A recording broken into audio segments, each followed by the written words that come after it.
नमस्कार मित्रांनो, एजू मराठी या आपल्या यूट्यूब चॅनलवर तुमचं पुन्हा एकदा स्वागत। YCMOU म्हणजेच यशवंतराव चव्हाण महाराष्ट्र मुक्त विद्यापीठाने नुकतीच या वर्षीची प्रवेश प्रक्रिया सुरू केली असून याच निमित्ताने तुमच्यासाठी आम्ही घेऊन आलेलो आहोत एक नवी कोरी व्हिडिओ सिरीज YCMOU अभ्यासक्रम दर्शन। या सिरीजमध्ये आम्ही तुम्हाला YCMOUच्या प्रत्येक अभ्यासक्रमाची सखोल माहिती देत आहोत, जेणेकरून तुम्हाला योग्य अभ्यासक्रम निवडण्यास नक्कीच मदत होईल। आजच्या या व्हिडिओमध्ये आपण या सिरीजमधील पुढील अभ्यासक्रम अभ्यासणार आहोत, तो म्हणजे MSc झूलॉजी। याचा जो कोर्स कोड आहे तो V155 असा आहे। आजच्या या व्हिडिओमध्ये आपण MSc झूलॉजी या विषयाबद्दल माहिती घेणार आहोत। यात आपण अभ्यासक्रमाची ओळख, प्रवेशासाठीची पात्रता, अभ्यासक्रमाची रचना, अभ्यासक्रमाची फी, त्याचप्रमाणे व्हिडिओच्या शेवटी अर्ज कसा करायचा, स्टडी सेंटर कसे शोधायचे, प्रॉस्पेक्ट कसे शोधायचे, या सर्वांचा एकत्रित असा डेमो देखील पाहणार आहोत। त्यामुळे व्हिडिओ शेवटपर्यंत अवश्य बघा। आपल्या चॅनलवर तुम्हाला शैक्षणिक बातम्या, अपडेट आणि करिअर मार्गदर्शनाचे व्हिडिओ नियमितपणे मिळत राहतात। त्यामुळे अजूनही जर तुम्ही आपल्या चॅनलला सबस्क्राईब केलं नसेल तर लगेच सबस्क्राईब करा आणि शेजारील बेल आयकॉनही दाबा, जेणेकरून कोणतीही महत्त्वाची अपडेट तुमच्याकडून मिस होणार नाही। आजच्या व्हिडिओमध्ये आपण पाहणार आहोत MSc झूलॉजी V155 या अभ्यासक्रमाबद्दलची सखोल अशी माहिती। हा अभ्यासक्रम अशा विद्यार्थ्यांसाठी डिझाईन केला आहे की ज्यांना प्राणीशास्त्र म्हणजे झूलॉजी या विषयामध्ये पदव्युत्तर शिक्षण घ्यायचे आहे। हा अभ्यासक्रम नक्कीच विद्यार्थ्यांना नवीन अशी माहिती देऊन जातो, कारण की हा अभ्यासक्रम NEP 2020च्या अनुषंगाने तयार करण्यात आलेला आहे। त्याचप्रमाणे 2023चा यासाठी पॅटर्न असणार आहे। या अभ्यासक्रमाचे संपूर्ण नाव MSc झूलॉजी आणि याचा कोर्स कोड जो आहे तो V155 असा असणार आहे। हा अभ्यासक्रम 2 वर्षाचा असून यासाठीचे जे सेमिस्टर आहेत ते 4 सेमिस्टर पद्धतीने याची परीक्षा घेतली जाईल। आणि त्याचप्रमाणे आता आपण पाहूया या अभ्यासक्रमासाठी प्रवेश घेण्यासाठी आवश्यक असलेली पात्रता। यासाठी जे पात्र विद्यार्थी आहेत ते BSc with zoology at least FY आणि SY म्हणजेच BSc साठी प्रथम वर्ष आणि द्वितीय वर्षाला ज्यांचा झूलॉजी विषय होता असे विद्यार्थी MSc झूलॉजी करण्यासाठी पात्र असतील। त्याचप्रमाणे ज्या विद्यार्थ्यांची BSc ॲग्री डिग्री झालेली आहे, म्हणजेच ॲग्रिकल्चरमध्ये ज्यांचं BSc झालेलं आहे असे विद्यार्थी देखील या कोर्ससाठी पात्र असणार आहेत। या अभ्यासक्रमात तुम्हाला महत्त्वाचे काही विषय शिकवले जातील, ते प्राणीशास्त्र संबंधीचे विषय असतील। अभ्यासक्रमाची सविस्तर माहिती तुम्हाला YCMच्या अधिकृत प्रॉस्पेक्टमध्ये मिळेल। V155 हा जो कोर्स आहे हा MSc झूलॉजी संदर्भातला आहे, त्याचमुळे तुम्हाला व्यवस्थित अशी सर्व माहिती प्रॉस्पेक्टमध्ये बघायला मिळेल। प्रॉस्पेक्ट कसे शोधायचे, प्रॉस्पेक्ट कसे अभ्यासायचे याची डिटेल्स तुम्हाला व्हिडिओच्या शेवटी नक्कीच बघायला मिळतील। आता आपण येऊया सर्वात महत्त्वाच्या मुद्द्यावर, ती म्हणजे अभ्यासक्रमाची फी। या अभ्यासक्रमाची जी फी आहे ती प्रथम वर्षासाठी 23,108 रुपये आहे व द्वितीय वर्षासाठी 23,348 रुपये आहे। ज्यावेळेस आपण ॲडमिशन घेतो त्याचवेळी आपल्याला ही फी पे करणं बंधनकारक आहे। ही ऑनलाईन पद्धतीने आपल्याला एकाच वेळी 23,108 रुपये प्रथम वर्षासाठी व द्वितीय वर्षासाठी 23,348 रुपये भरायचे आहेत। आता सर्वात महत्त्वाचा भाग, YCM अभ्यासक्रमासाठी ऑनलाईन अर्ज कसा करायचा। ही प्रक्रिया खूप सोपी आहे आणि ती तुम्ही घरबसल्या पूर्ण करू शकता। तर आपण सर्वप्रथम आता या वेबसाईटवर आपल्याला जायचं आहे। गुगलमध्ये आपण YCMOU ही वेबसाईट टाकल्यानंतर YCMOU डिजिटल युनिव्हर्सिटी हे टाईप करून आपल्याला संपूर्ण साईटवर क्लिक करायचे आहे। त्यानंतर आपल्यासमोर अशा पद्धतीने YCMOU डिजिटल युनिव्हर्सिटी हा टॅब दिसेल, त्यावर आपल्याला क्लिक करायचे आहे। त्यावर क्लिक केल्यानंतर आपल्याला बरेचसे टॅब आपल्याला समोर दिसतील। त्यामध्ये आपल्याला ॲडमिशन, जो की तुम्हाला समोरून वरच्या लाईनमध्ये दिसत आहे, तर त्या वरच्या लाईनवरच्या एका ॲडमिशन या टॅबवर आपल्याला क्लिक करायचे आहे। त्यावर क्लिक केल्यानंतर आपल्यासमोर असे 2 ग्रीन कलरचे रेक्टँगल बॉक्सेस दिसतील। त्यामध्ये सर्वप्रथम वरचा जो बॉक्स आहे तो आहे ऑनलाईन प्रवेश अर्ज सादर करण्यासाठी, येथे क्लिक करा। त्याचप्रमाणे खालील बाजूस तुम्ही बघू शकता काही अडचण आल्यास हेल्पलाईन नंबर्स देखील दिलेले आहेत। वरती क्लिक केल्यानंतर आपल्याला 2 विंडो पुन्हा दिसतील, फ्रेशर स्टुडंट आणि रजिस्टर्ड स्टुडंट। जे जुने विद्यार्थी आहेत त्यांच्यासाठी दुसरा टॅब आहे आणि जे पहिल्यांदा प्रवेश घेऊ इच्छित आहेत त्यांच्यासाठी फ्रेशर स्टुडंट हा टॅब आहे. आपण आता फ्रेशर स्टुडंटवर क्लिक करूया. समोर तुमच्या अशा पद्धतीची पुन्हा एक विंडो दिसेल ज्यामध्ये युजर नेम आणि पासवर्ड टाका असं सांगितलेलं असेल, परंतु आपण युजर नेम आणि पासवर्ड सेट न केल्यामुळे आपल्याला वरील कोपऱ्यामध्ये या ठिकाणी न्यू युजर रजिस्टर दिसेल. तिथे काही सूचना येतील आपल्याला. त्या सूचना आपण व्यवस्थित वाचायच्या आहेत. आपल्याकडं व्यवस्थित सर्व असे छायाचित्र असतील किंवा ईमेल ID, मोबाईल नंबर, विविध असे जे काही डॉक्युमेंट्स आहेत ते सर्व आहेत की नाही याची खात्री देखील करून घ्यायची आहे आणि त्या चेकबॉक्सला क्लिक करायचे आहे आणि खाली ओके वर क्लिक करून आपल्यासमोर पुन्हा एक नवीन विंडो ओपन झालेली दिसेल. त्यामध्ये काही बारीक गोष्टी आपल्याला व्यवस्थित बघायच्या आहेत, ज्यामध्ये आता आपण सुरुवातीचं जे बेसिक प्रोफाईल आहे ते याच्यामध्ये आपण कंप्लीट करू, ज्यामध्ये पर्सनल डिटेल्स आहे, तसेच त्यामध्ये जेंडर, कॉन्टॅक्ट डिटेल्स, त्यामध्ये जो आपला अद्ययावत मोबाईल नंबर आहे ज्यावर तुमचा संपर्क असतो, जो तुमचा पर्सनल मोबाईल नंबर आहे, ज्यावर OTP येणार आहे, जो वापरात असलेला मोबाईल क्रमांक या ठिकाणी टाकायचा आहे.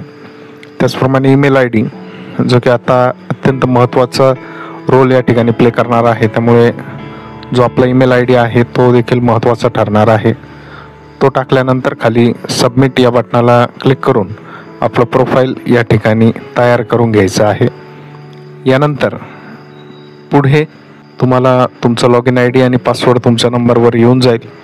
आल्यानंतर तो टाकून आपल्याला ज्या प्रक्रियेसाठी प्रवेश प्रक्रिया पूर्ण करायची आहे त्या कोर्स संदर्भातले सर्व डिटेल्स, त्यासाठी आवश्यक अशी पात्रता, त्याचे संबंधीचे सर्व डॉक्युमेंट्स आपल्याला या ठिकाणी अपलोड करायचे आहे.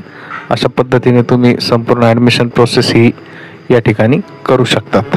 ऑनलाईन अर्ज भरताना जर तुम्हाला काही अडचण आली तर YCMच्या हेल्पलाईन नंबरवर संपर्क साधा किंवा तुमच्या जवळच्या स्टडी सेंटरला देखील तुम्ही भेट देऊ शकता.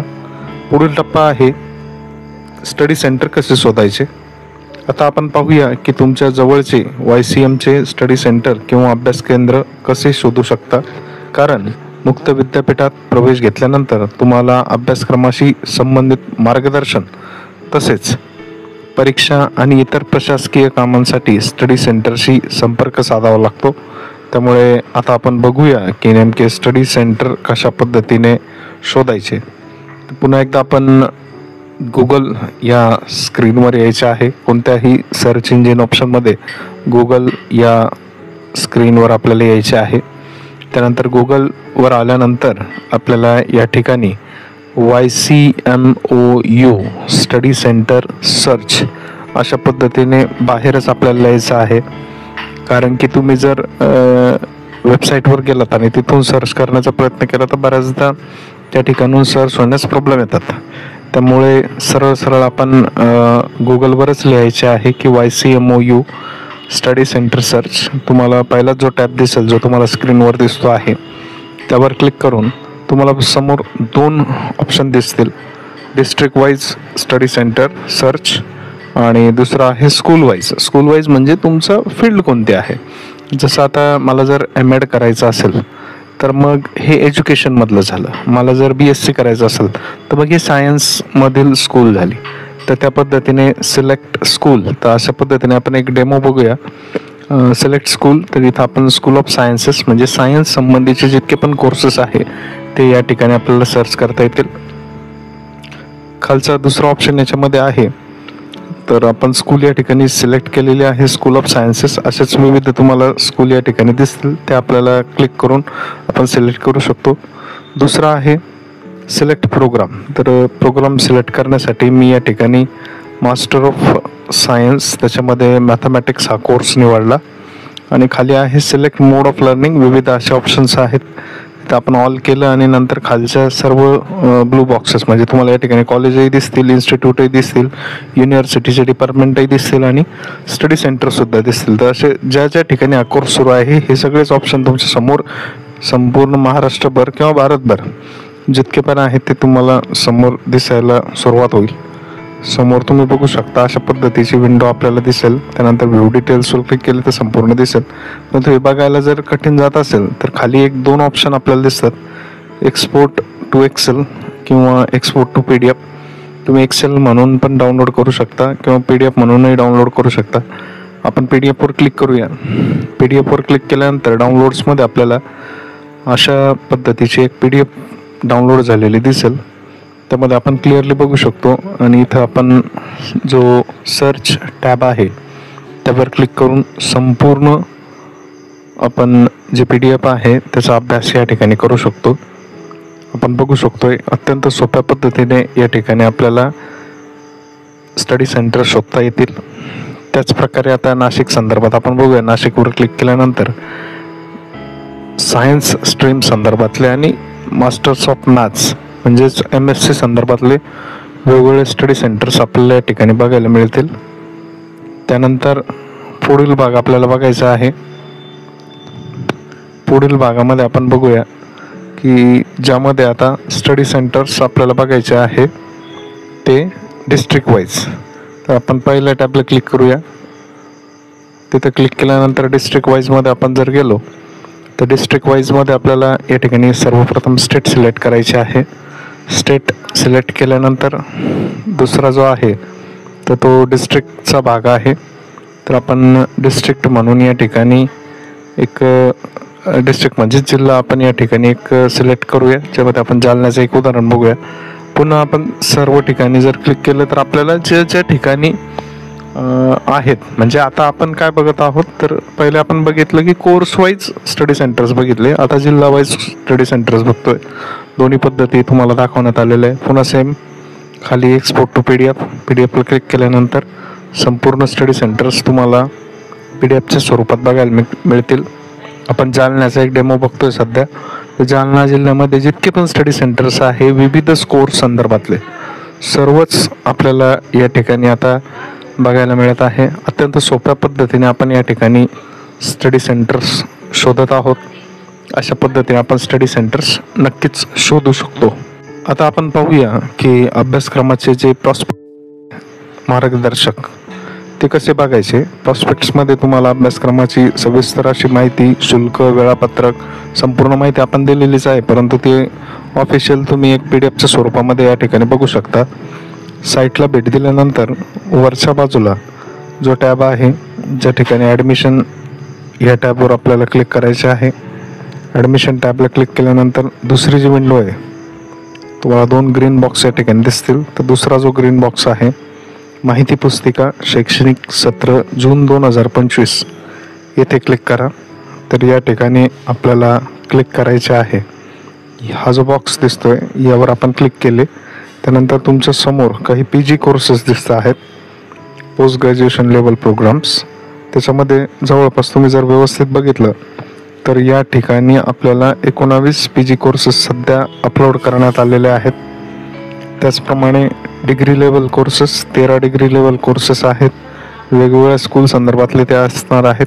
डिप्लोमा लेवल कोर्सेस जर बघितले तर बरेचसे डिप्लोमा कोर्सेस तब्बल 30 कोर्सेस या ठिकाणी YCM तर्फे अपलोड करण्यात आलेले आहे. त्याचप्रमाणे सर्टिफिकेट कोर्सेस बरेचसे सर्टिफिकेट कोर्सेस आपल्याला या ठिकाणी दिसत आहेत. तर अशा पद्धतीने आपण आपल्याला जे पाहिजे जसं आता आपण एक एक्झाम्पल म्हणून MA एज्युकेशनचे एक प्रॉस्पेक्ट बघूया. MA एज्युकेशन हे उघडल्यानंतर अशा पद्धतीने आपल्याला या ठिकाणी दिसेल. शैक्षणिक वर्ष 25 ते 27 2 वर्षाचा कोर्स आहे. 2 वर्षासाठी लेटेस्ट जे आहे ते आपण बघत आहोत. अनुक्रमणिका तुम्ही या ठिकाणी बघू शकता. परिचय, त्यानंतर प्रवेश प्रक्रिया, मूल्यमापन प्रक्रिया म्हणजे इत्थंभूत माहिती तुम्हाला या ठिकाणी या प्रॉस्पेक्टमध्ये मिळणार आहे. व्यवस्थित जर तुम्ही सर्व बघितलं तर संपूर्ण अशी माहिती ज्यामध्ये जे आपण याच्यावर दिलेली आहे त्याच प्रकारची सर्व माहिती तुम्हाला लिखित स्वरूपात या ठिकाणी बघायला मिळणार आहे. विषय असतील त्याचप्रमाणे कालावधी असेल या सर्वच गोष्टी या ठिकाणी तुम्हाला या प्रॉस्पेक्टमध्ये बघायला मिळतील. तर मित्रांनो, हा होता YCM या अभ्यासमालेमधील अभ्यासक्रमाबद्दलचा व्हिडिओ. तुम्हाला हा अभ्यासक्रम कसा वाटला याबद्दल काही प्रश्न असल्यास कमेंट बॉक्समध्ये नक्की कळवा. पुढच्या व्हिडिओमध्ये आपण YCMच्या आणखी एका महत्त्वाच्या अभ्यासक्रमाबद्दल माहिती घेणार आहोत. तोपर्यंत एजू मराठी चॅनलला सबस्क्राईब करायला विसरू नका आणि बेल आयकॉन नक्की दाबा, जेणेकरून नवीन व्हिडिओ आल्यावर तुम्हाला लगेच नोटिफिकेशन मिळेल. व्हिडिओ आवडल्यास लाईक करा, शेअर करा आणि आपल्या मित्रांनाही सांगा. खास करून ज्या विद्यार्थ्यांना YCMमध्ये प्रवेश घ्यायचा आहे आणि ज्यांना मुक्त विद्यापीठातून शिक्षण घेण्याची इच्छा आहे त्यांच्यापर्यंत हा व्हिडिओ नक्की पोहोचवा. तुमच्या एका शेअरमुळे गरजू विद्यार्थ्यांपर्यंत योग्य माहिती पोहोचेल आणि त्यांना त्यांच्या शिक्षणाच्या निर्णयामध्ये मदत होईल.